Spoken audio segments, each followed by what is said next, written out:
Hello and welcome. Today we will talk about research statement. What is a research statement? We will see its definition. So let's begin. A research statement is a written summary that outlines a person's past research work, current research focus, and future research plans.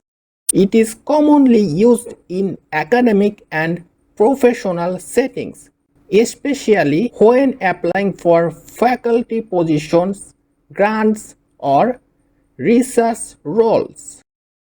It shows your research interest, goals, and contributions to your field. This statement is often used when applying for academic or research positions.